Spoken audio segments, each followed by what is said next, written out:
Эрэгтэй хүн айлын одоо ялангуяа одоо эцэг хүний хувьд бол айлын ноён орж байгаа шүү.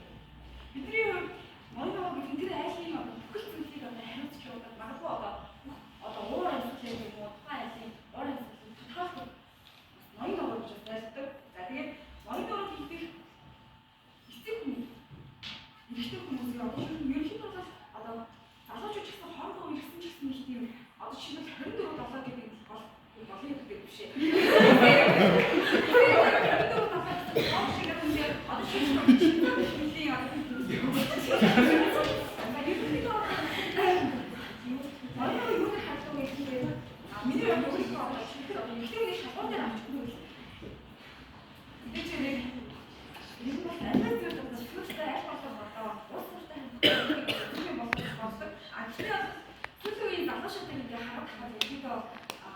одоо хин хөөрхөн харагдсан бай, хин хаалцсан бай, өөртөө хэрэгтэй гэж бодсон яг тэр зүйл рүүгээ тэмүүлээд хүч юм шиг санагддаг.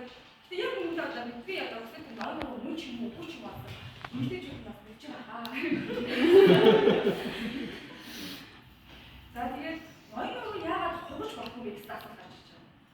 Эрэгтэй хүн гэхээр яагаад уйлж болохгүй? Эрэгтэй хүн гэхээр яагаад шанаж болохгүй? Эрэгтэй хүн яагаад аливаа зүйлээс одоо өөдөж болохгүй? Ийм асуулт гарч ирж байна.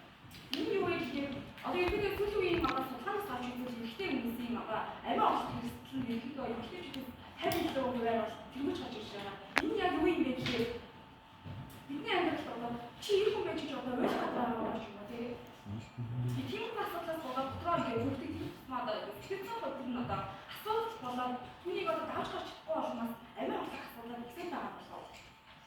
Үүнийг яаж давах хэрэгтэй вэ? Яагаад ийм одоо миний амжилт сэтгэл судлаас хэлдэг байх юм л да.